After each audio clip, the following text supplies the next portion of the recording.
E agora, de pleno direito, como podem ver, com a imagem perfeita, sem precisar de intervenções absolutamente nenhumas, tenho o Sr. Skype a trabalhar para nós. Isto porque, mais uma vez, regressa a Badajoz para, no caso também, desta vez, ter a entrevista em português, e é com muito gosto que o faço, porque o diretor da prova que vai ocorrer neste próximo fim de semana é ele, o português, o Bruno Vilela, ele que há muitos anos está ligado a questões de organização, seja todo o terreno, através de ligações também com a escuderia Castelo Branco, mas também, obviamente, com esta ligação bem importante, aqui no caso para a Baja TT de Reza, que é assim que eles lhe chamam, de Extremadura. Uma prova importante que vai ter o seu desenrolar este fim de semana na zona de Badajoz, já sabemos disso, mas há aqui questões que eu gostava de saber mais e por isso convidei o Bruno, ele aceitou o meu convite, a quem desde já mando os meus cumprimentos e agradeço a simpatia, e para criarmos aqui no fundo um ambiente específico para o todo o terreno, eu perguntava-te, Bruno, como é que surge, porque estavas-me a contar em off, mas penso que poderá ser um episódio engraçado de partilhar com todos nós, é a questão de como é que surge a ideia de se fazer esta Baja de Badajoz com uma ligação muito forte a Portugal. E falavas-me que há ligações aí que misturam também, vamos dizer assim, Castelo Branco. Bruno, sem mais demoras, vamos contar essa história dentro daquilo que se pode saber. Bem-vindo. Olá, boa noite a todos. Obrigado, Gonçalo, pelo convite. É um enorme prazer estar aqui no 16 Válvulas e poder falar desta nossa prova. Bem, esta prova nasce um bocadinho na Beira Baixa, quando o Alberto, que é uma das pessoas muito importantes desta Baja, foi estudar para Castelo Branco, e quando chegou a Castelo Branco, sendo um homem dos automóveis, a primeira coisa que fez foi procurar a escuderia Castelo Branco e foi até à sede social da escuderia, onde nos encontramos, e a partir daí nasceu uma relação. Na altura foi quando levámos também o Campeonato de Espanha de Autocross ao Parque de Esportes Motorizados em Castelo Branco. Portanto, começou a haver esta ligação raiana aqui entre Portugal e Espanha, e a determinada altura foi lançado este desafio de fazer uma baja por aqui, em que, com enorme gosto e com enorme prazer, sempre fomos ajudando, e esta baja foi crescendo. Depois eles acompanharam também muito todo o nosso campeonato, tivemos várias vezes juntos, também tivemos juntos também em Porto Alegre e noutras organizações, e hoje estamos aqui com a Barra de Defesa de Extremadura, nesta sua edição, a primeira edição para o Campeonato da Europa de Cross Country, que é um marco aqui. Temos o privilégio de ser esta primeira prova, e então estamos aqui nesta bela zona da Extremadura para fazer esta prova, que está prestes a arrancar.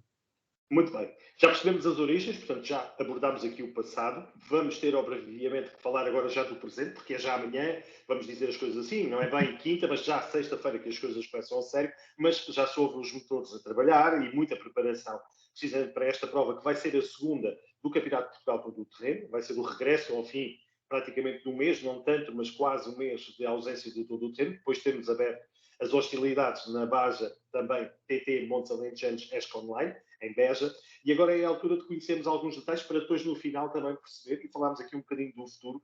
Não sei se serás a pessoa mais indicada, mas podes-nos dar aqui uma ideia em relação ao futuro desta Baja.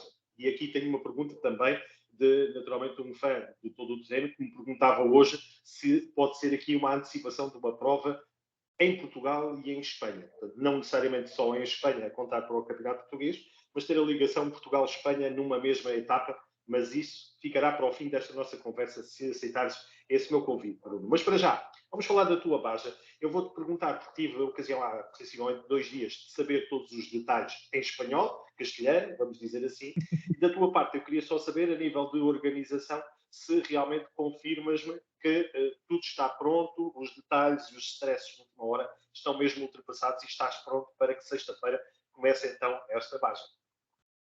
Bem, esta Baja é um desafio enorme em termos de organização.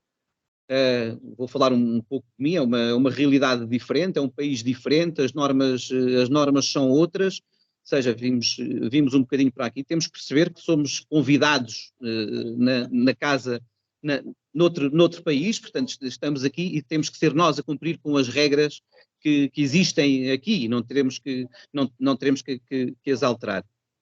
Há uma série de coisas que já conseguimos implementar e que foram evoluindo, acima de tudo em termos de segurança, que é esse o principal foco que acabamos por ter numa prova como esta. Temos a sorte e a felicidade de ter uma equipa enorme, de ter pessoas empenhadíssimas, de termos gente que está com imensa vontade de fazer e de realizar esta baja.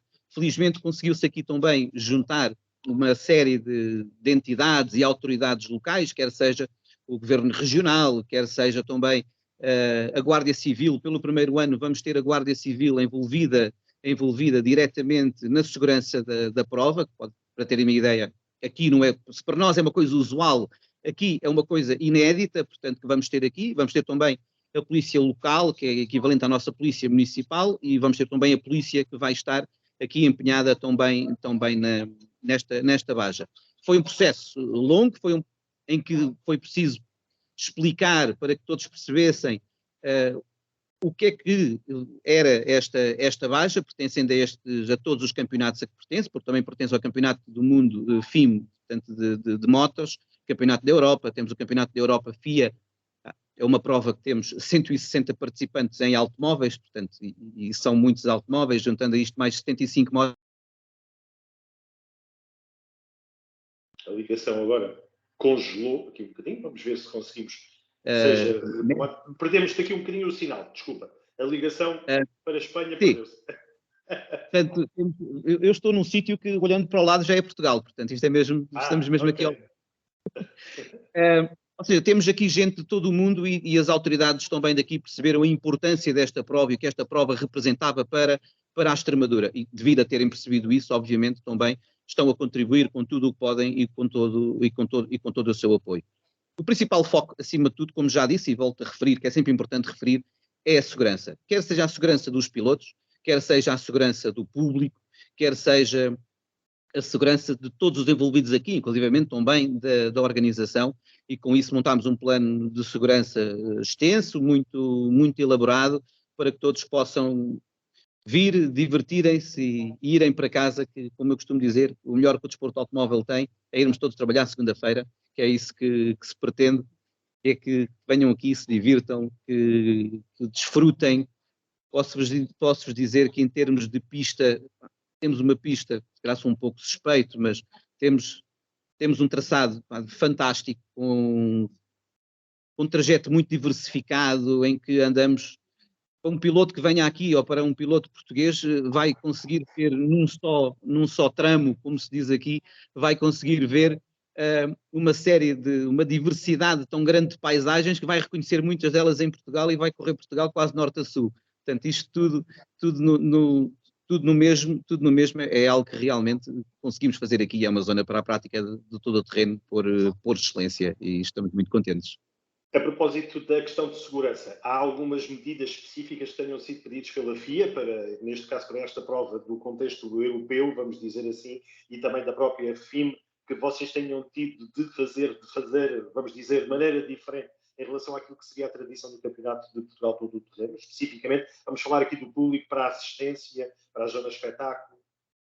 Bem, nós temos que cumprir com as safety guidelines que a FIA nos impõe, digamos assim, portanto são recomendações, mas são fortes recomendações em termos de controle do público. Essas recomendações não só para todo o terreno, são para provas de estrada, também são para ralis, são exatamente as mesmas que aplicamos no Rally de Portugal, ou mesmo na Baja Porto Alegre, portanto todos esses eventos internacionais acabamos por aplicar muitas dessas regras. É um caderno extenso, temos que ter várias coisas. Nós numa zona de espetáculo temos que ter meios sanitários, ou seja, temos que ter ambulância para público, temos que ter meios de evacuação do público, temos que ter uma série de coisas aí que a própria deslocação do público não é muito recomendada, por exemplo, que o público se possa movimentar de zona espetáculo em zona espetáculo, e isso é mais uma das recomendações que temos e que nós, obviamente, tentamos cumprir e vamos dando o nosso melhor para que as coisas decorram da melhor forma. Costuma também haver as questões ecológicas com regras apertadas. Tivemos a ocasião, por exemplo, no último rally, no Rally Casinos do Algarve, tivemos a ocasião de trocar algumas impressões com um dos responsáveis da Federação, precisamente sobre esta temática.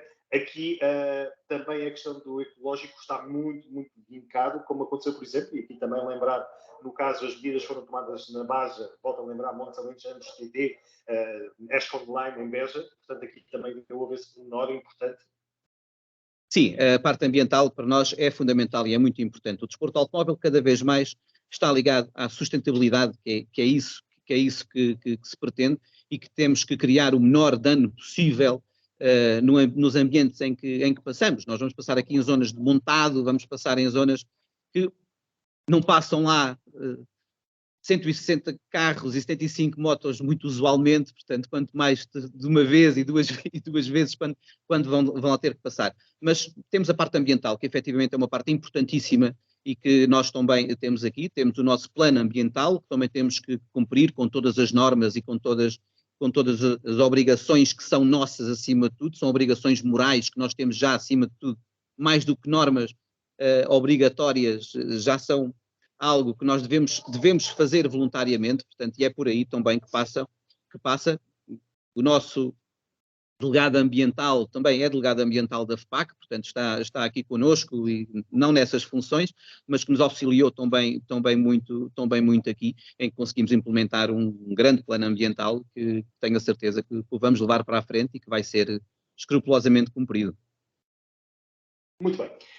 Acho que o principal está respondido, Bruno. Venha à competição. As recomendações de segurança são espelhadas na vossa página, e já que falamos da vossa página de divulgação, portanto, foi feito como canal de divulgação, o próprio Pedro Caseiro deixava aqui na segunda-feira essa referência, mapas, inscritos, tudo mais, irão estar e estão efetivamente na página oficial da Baja. Leva-me aqui, no caso concreto, a aproveitar alguns comentários que li hoje, vamos dizer assim, nas redes sociais, em que questionam diretamente a organização da Baja, utilizando naturalmente as redes sociais portuguesas para esse efeito, porque a prova conta também, não é só, mas conta também para a FPAC, e portanto aqui foram postas questões. E eu aproveitava a tua presença, Bruno, e já agora íamos direto ao assunto, porque sei que serás a pessoa que de facto pode responder, não diretamente, não vale a pena, diretamente no próprio artigo, mas podemos aproveitar aqui de viva voz e responder a alguns comentários. Eu aqui, se me permites, destacava, entre outros comentários que li, um post de um senhor de nome Ricardo Cardoso Nunes, que está, neste caso, na página do Todo o Terreno em Portugal, uma página que lá está, e que põe aqui algumas questões. Sendo que eu começava por perguntar, Bruno, e indo aqui direto àquelas que são as primeiras perguntas, vamos falar de horários. E as primeiras questões passam precisamente a perguntar como é que os carros podem estar às 16 horas em dois sítios com 30 km de diferença entre si, como é que os carros passam em Alconcel às 9 horas e em Cheles às 9h30, quando se sabe que se inicia às 9h30. E depois tem aqui outras questões, aqui também de inconsistências entre horários de zonas de público e itinerários. Queres-me dar aqui uma ideia para as pessoas perceberem, antes de irmos aqui, por exemplo, a uma outra questão um pouco diferente, que tem a ver com os mapas divulgados? Bem, o mais importante que as pessoas têm que perceber, acima de tudo, é que esses horários que estão aí, se calhar, efetivamente, alguns são incomportáveis, mas aquilo que nós queremos mesmo é que as pessoas saibam onde é que são as zonas de espetáculo, possam ir, em que vão ter as condições para que os recebam. Algumas zonas de espetáculo foram criadas especificamente para o espetáculo, também tivemos a ajuda das entidades locais, seja com os alcaides dos ajuntamentos, quer seja também com muitas pessoas e outras associações envolvidas aí. E isso será o mais importante, porque os carros vão estar, para terem uma ideia, nós temos previsto em termos de horário, temos mais de 3 horas de partidas de automóveis. Portanto, quando nós temos carros a partir durante um período de 3 horas, garantidamente, durante 3 horas vão estar a passar carros. Portanto, relativamente ao horário, é possível um carro estar ainda para partir no início e já estar outro a chegar ao fim. Portanto, sim, é possível que um carro possa estar em vários sítios ao mesmo tempo. Poderá não ser o mesmo carro, mas os carros conseguem estar em vários sítios, que ao longo das 3 horas vamos ter alguns que provavelmente já tenham terminado o setor seletivo, mas ainda nem sequer outros o começaram. Portanto, vai ser a coisa, vai ser por aí. Também referir de que as motos vão ter saídas diferentes dos carros, portanto, poderá estar a sair uma moto para um lado e estar a sair um carro para o outro, portanto, o programa não é todo ele o mesmo, para conseguirmos encaixar aqui toda a gente, para fazer. Lembro que isto é uma prova que tem 500 km, portanto, é muito grande. Os percursos tiveram que ser pensados aí. Felizmente temos muitos inscritos, quer nos carros, quer também nas motos. Temos aqui uma série. Aqui também existem algumas modalidades que não existem no Campeonato de Portugal, como seja a regularidade, por exemplo, que existe regularidade de todo o terreno, também temos alguns concorrentes. Temos também lançámos também o desafio, aqui uma associação, e temos aqui a Parabaja, temos já alguns participantes que vão participar na Parabaja, portanto são algumas pessoas com dificuldades de locomoção em que vêm participar também no desporto inclusivo, e lá está, a segurança acaba por ser um pouco diferente, em que temos que os ir acompanhando e temos que levar. Portanto, e esta é a verdadeira dinâmica da coisa. Acredito que alguns desses horários não estejam tão corretos quanto isso foi o nosso gabinete de comunicação, que não está tão ligado à parte esportiva como nós estamos. Também acho que não será isso que afere a melhor ou a pior capacidade organizativa, o facto de ter aí uma discrepância de meia hora. Portanto, isto é uma questão às vezes de bom senso, e que quando se está numa organização destas em que temos a felicidade de termos aqui mais de 500 pessoas a trabalhar, que temos que saber onde é que elas todas têm que estar e temos que ter tudo a funcionar. Isto é uma máquina muito, muito grande. Lembro-me agora de uma formação da FPAC em que o Nuno Jorge e o Almeida Santos apresentavam uma organização como a máquina de um relógio.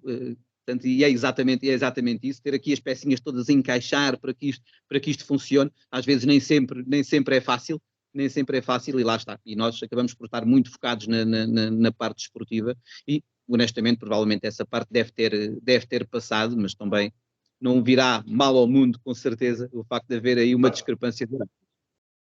Uma última questão, e essa já minha, não tem a ver diretamente com as questões sociais, ou das redes sociais, dizer melhor. Perguntava-te, no caso concreto, aqui na utilização e na presença confirmada, portanto, que saiu a lista hoje de 8 T1+, estou a falar de cabeça, não estou a ver aí, mas penso que será um valor próximo disso. Eu ia perguntar o que é que alterou em relação ao BES, onde vocês estiveram presentes a divulgar a vossa prova, e encontrámos-nos lá, precisamente, sendo que na primeira prova estavam presentes apenas 2 T1s, portanto, do Lourenço Rosa e do João Ramos.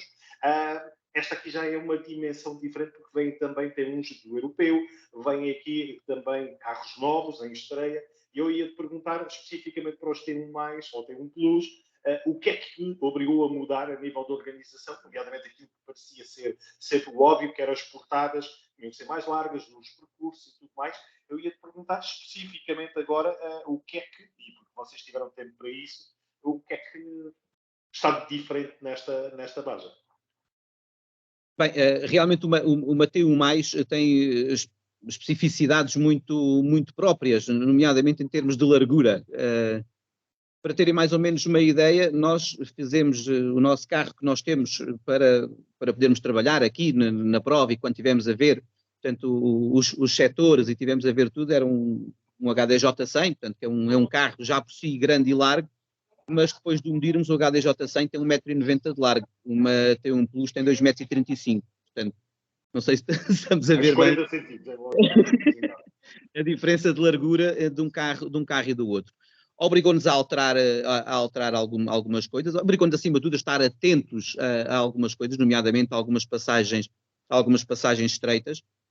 Vão haver passagens estreitas, de qualquer das formas, vão haver algumas, obviamente não há nenhuma com 2,40 m, não é? Todas elas serão maiores, de modo a que as T1+ possam ir, mas obriga atualmente a termos alguma atenção. Nós, para fazermos isso, nós colocámos no Toyota uma vara com 2,40 m e fomos fazer o percurso, tentando perceber se realmente as coisas estavam e se era possível passar nos caminhos todos, para não darmos sempre fita métrica, e essa foi a grande alteração. Eu nunca tinha feito um percurso com uma vara à frente do carro, com a largura, e foi esse o modo como nós aferimos o nosso percurso, e houve uma série de coisas que tivemos que alterar. Houve caminhos que tivemos que limpar, por exemplo, porque tinham alguma vegetação, e se para um carro normal passávamos e nem sequer dávamos por ele, para uma T1 Plus, aquilo iria ser relativamente complicado, e teve que se limpar esses caminhos, que já estão todos, teve de se fazer aqui alguns trabalhos. Felizmente temos 8, também acredito que neste momento já haja mais disponibilidade de carrinhos no mercado, porque temos uma série de pilotos que só estão a receber agora, há alguns que eram para vir, que infelizmente não receberam os seus carros a tempo, mas também manifestaram que gostavam muito de estar presente. Portanto, neste momento é assim que estamos no mercado. Os carros estão a ser entregues e agora acredito que as T1+, vão ser realmente grande parte do parque automóvel do todo o terreno e são carros fantásticos, portanto é um gosto tremendo. E com o desafio que o Pedro nos lançou, Pedro Peseiro, na segunda-feira, de podermos ver T3 a lutar em determinados troços, ou tramos, como dizes muito bem, vamos ter ali os T3 numa grande luta com os T1 e T1 Plus, portanto aqui vamos ter uma prova com certeza emocionante. Vamos então para as perguntas finais. Em relação ao futuro, para esta Baja, recordava-te a pergunta que tinha feito inicialmente, a ideia que tinha formulado de início, de termos uma prova em futuras edições que tenha Portugal e Espanha juntos, e não especificamente a Espanha com os portugueses irem lá, mas poder aproveitar a raia, e porque falávamos disso também na segunda-feira, temos ali metros próximos entre Portugal e Espanha, na zona onde passa, por exemplo, a base de Reguengos, não é? Estávamos a falar, e também, pronto, em relação a projetos de futuro, se é assim que podemos dizer, se tem já alguma ideia, algum compromisso, ou a nível de negociações, alguma coisa que possa ter dado conhecimento, porque tu estás num departamento... Há um compromisso que já está claro, que já acontece nesta prova. Nós, na sexta-feira, a seguir ao prólogo, temos um regrupamento em Elvas. Portanto, nós vamos a Elvas fazer um regrupamento, vamos estar lá, vamos fazer um regrupamento numa zona nobre de Elvas. A Câmara de Elvas abriu-nos a porta e os pilotos vão ter a oportunidade de fazer um percurso dentro da muralha, portanto, e percorrer por cima da muralha, que era um percurso muito bonito de se fazer. Eu só o fiz a pé, nunca o fiz de carro, porque sempre esteve encerrado. Vai abrir especificamente só para os pilotos poderem fazer esse percurso. E depois temos um regrupamento, aí sim, portanto, em frente ao aqueduto, portanto, uma zona nobre de Elvas, portanto, a porta está aberta.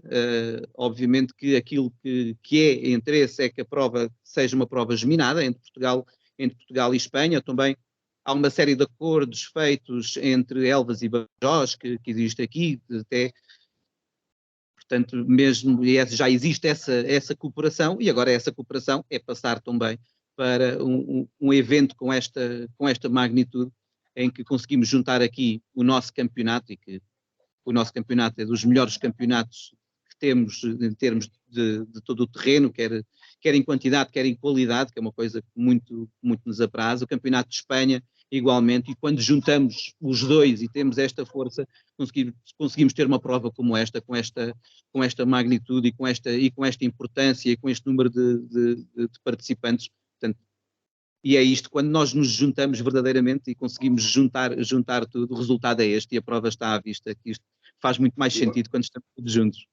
E vai ser um sucesso, seguramente. Uma opinião pessoal, Bruno, para quem vai, naturalmente, de Portugal, seja Beja, seja como acontece com o Luís Brito, por exemplo, pessoal que vem do Norte, como o Tiago Reis, quem vai para Badajoz, além de ir à procura dos famosos caramilhos, também de abastecimento, porque não, de combustível, que supostamente também é mais barato. E eu não é. Supostamente. Ok, neste momento não é compensatório. E ia-te perguntar onde é que sugeres que quem entra em Badajoz ali por lado do El Faro, passando também a publicidade, onde é que se deve dirigir no sábado, vamos dizer as coisas assim, porque há mais ação da parte da manhã e da parte da tarde do que no domingo, que é só uma única vez. Onde é que achas que se devem dirigir os portugueses que entrem ali logo pelo primeiro cruzamento, nesse primeiro cruzamento do El Faro? Bem, o primeiro sítio que devem mesmo visitar será mesmo Badajoz e o nosso parque de assistência. Temos um parque de assistência numa zona fantástica, junto ao edifício século XXI, mesmo logo a seguir à ponte de Badajoz, que é uma zona muito boa. E temos ali um sítio onde vamos ter ali muita luz, vamos ter ali muita gente, e penso que vamos juntar... Cabem todos e temos que os arrumar, se não parece que é pequeno. Portanto, isto... por acaso ainda hoje temos aqui a nossa relações com os concorrentes, que também costuma ser responsável por alguns parques, na Baja do Oeste e também em muitas provas da escuderia, em que ela dizia, bem, com um parque destes também eu, que isto é uma coisa assim, isto é uma coisa enorme. Ela disse, eu quero levar este parque, este aqui é que dá para fazer aqui tudo. Não, porque o parque é realmente muito bom, um campo de feira, um campo enorme, que tem grandes partes deles que estão asfaltados, portanto tem ali umas condições muito boas, portanto vamos ter aí também alguma alguma parte de hospitality onde podem estar. A partir daí, se calhar, nada melhor do que ir até Zainos, que é aqui muito, muito perto, e vão e aproveitam aí para ver as passagens. Por dentro de Badajoz ou por fora de Badajoz, na estrada? Não, pode ir por fora de Badajoz, vão na estrada em direção a Sevilha e ali muito, muito perto vão chegar aí, vão chegar à zona e vão passar ao lado do percurso, portanto vão estar ali, essa estrada vamos atravessá-la uma vez ou duas, portanto, e vão só por aí dá perfeitamente para que possam ver a nossa Há uma zona alta de observação para ver os carros passarem e a aproximação ao longe. A zona aqui onde nós estamos, nós temos muita zona de planalto, por assim dizer, muito parecida ao que nós temos. Ou seja, é fácil vislumbrar os carros a progredir durante vários quilómetros, mas nada melhor do que irem ao site da prova. Tem lá o Rally Guide, tem lá uma série de informações que estamos a atualizar e vamos atualizando. Tem também os códigos QR com as localizações, portanto isso será o melhor ferramenta que possam ter para que consigam estar. Os mapas. Caiu de novo a ligação, vamos esperar aqui mais um bocadinho. Alô, Espanha, alô. Vamos esperar aqui um bocadinho. Aqui, entretanto, agora sim. Estava a dizer, os mapas não estão muito perceptíveis, mas isso é algo que nos é praticamente imposto, uma vez que os percursos são secretos aqui, mas vamos pô-los na próxima sexta-feira, vão ficar perceptíveis, portanto aí já vão poder perceber. E qual é a password do SportIT? Que é para assim encontrar os tempos online e tudo mais. A password é BEXT23CAR, se for no caso dos carros, ou BIKE, se for no caso das motos. Portanto, é BEX, é Baja Extremadura, BEX23. Portanto, e será essa a parte de Sportity. Portanto, vão lá, têm lá toda a informação e aí podem então assistir até na parte desportiva, portanto, poderão assistir a tudo o resto. Bruno Vilela, só me resta agradecer mais uma vez a tua disponibilidade, a poucas horas do início das hostilidades aí em Espanha. És um português, és uma lança espetada em Espanha e, portanto, estás aí naturalmente, neste caso, a representar-nos muito bem e eu só tenho mesmo que agradecer a tua disponibilidade, poucas horas disso acontecer aqui connosco no 16 Válvulas. Acho que respondeste a tudo, não tenho aqui qualquer tipo de questão. Encontramos-nos, porque não, no sábado, se conseguires, no meio dos teus horários, termos ali um bocadinho para nos encontrarmos, mas seguramente vai ser uma prova que vai valer a pena e nós acompanhamos.